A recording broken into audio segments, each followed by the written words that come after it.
Hi everybody, welcome to another Friday Night Live, and I'd like to read out a question from the last Friday Night Live that was left. Hearing how you both overcome life-sucking vampires would be really interesting to hear. So, as you know, vampires, well, I hope they don't exist, but energetic ones certainly do. So the way I'm interpreting that is, how do you navigate, deal with, move through, cope with people who are negative towards you, unsupportive, or maybe say things or act in a way where you can feel bad. And that's a really big point because many of us, if not all of us, have experienced this. If not with members of our family, then it could be work colleagues or friends.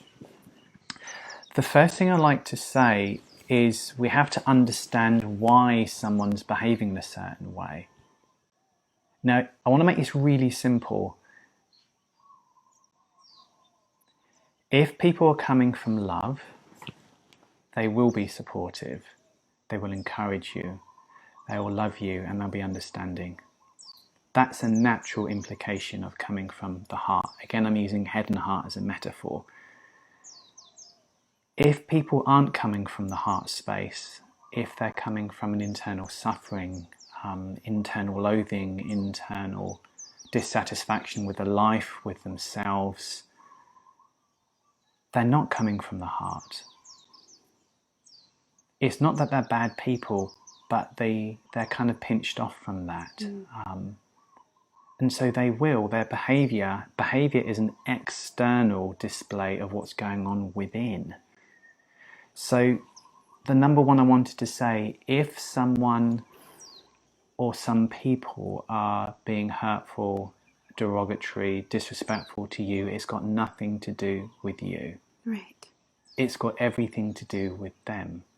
We cannot take it personally, because it's got nothing to do with us. If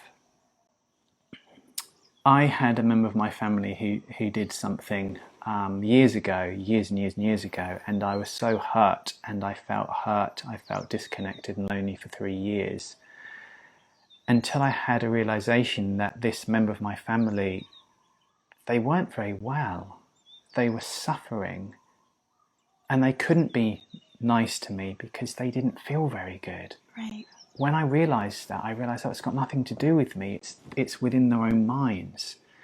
Now, we can't choose our family, and we often can't help our family unless they want to be helped. But I've been a difficult person too when I've been down, and maybe you can contemplate yourself, whoever's listening, but when you've been down, when you haven't been feeling very good, you can be a pain in the ass. You can be difficult. You can be negative too. Like we take turns. So I see it this way. If someone's got a broken leg, it's very obviously that they're physically incapacitated for this time, and so you'd open doors for them, you'd be kind to them, you'd understand. But when people have an emotional difficulty, when people are suffering within, you can't see it. You need to treat them like you would with a person with a physical ailment.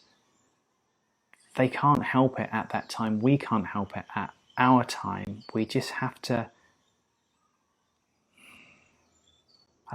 just realize it's not personal and love them. Right.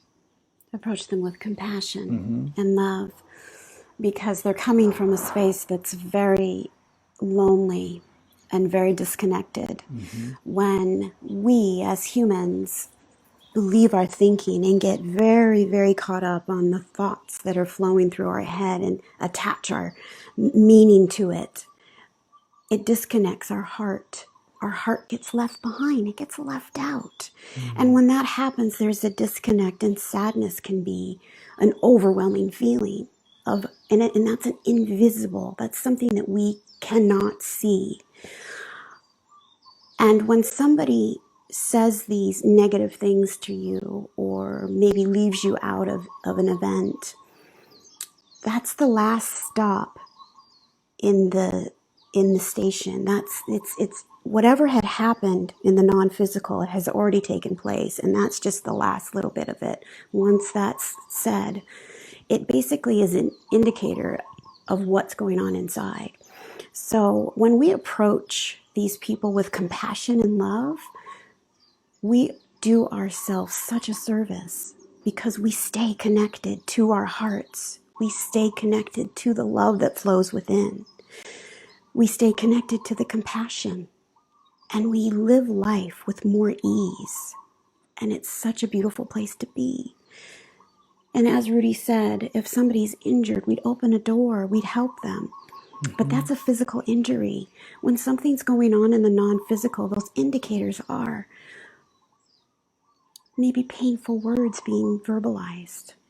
That's just a sign of insecurity, and not in a negative way.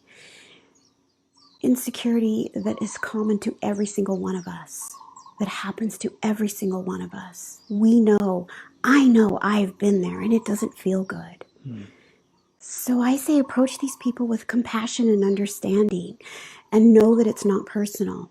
And with that said, continue to be yourself. Continue to speak your truth.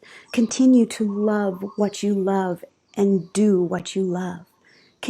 Pay attention to the feeling inside of you, the truth inside of you. That's beautiful. You know, it's easy for our voice to get lost in the clamour and the noise of life.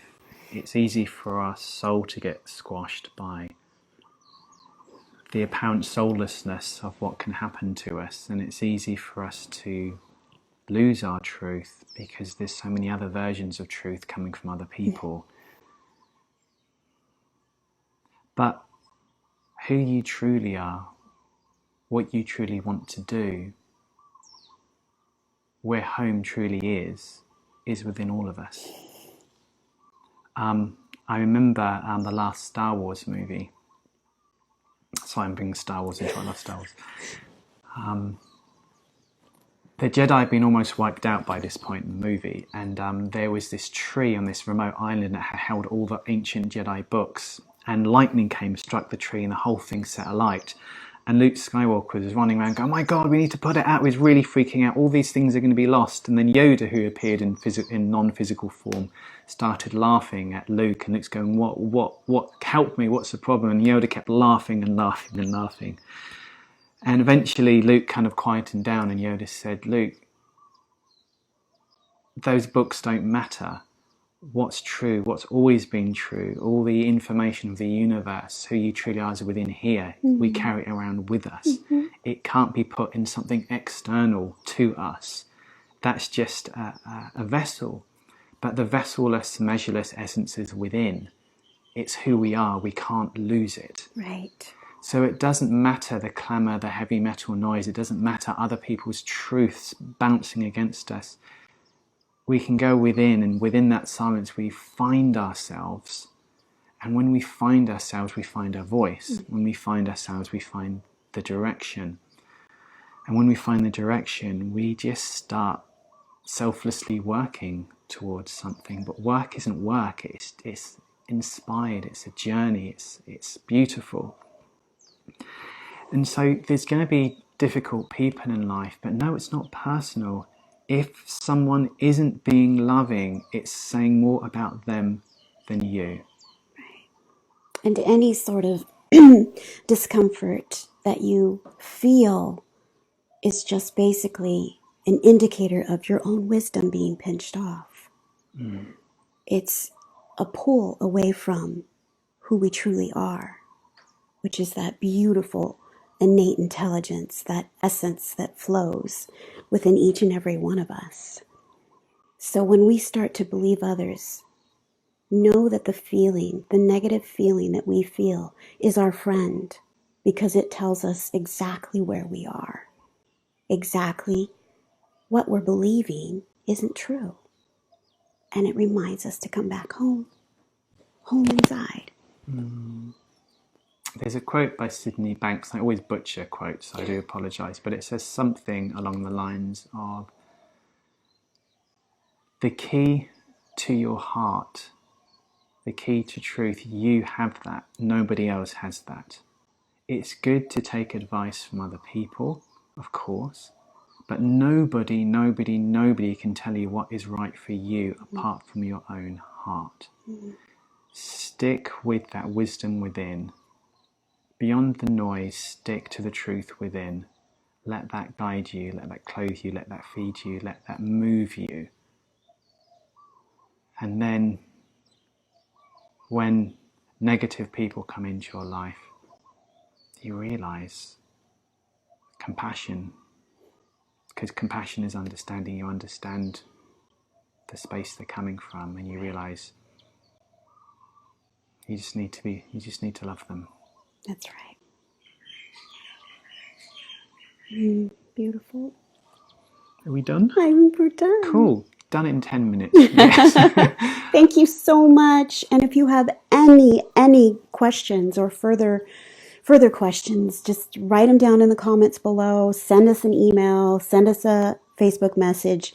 And we would be happy to record a video on this topic, to do a Friday Night Live on this topic. Thank you so much. Thanks, guys. Take care. Bye. Bye for now.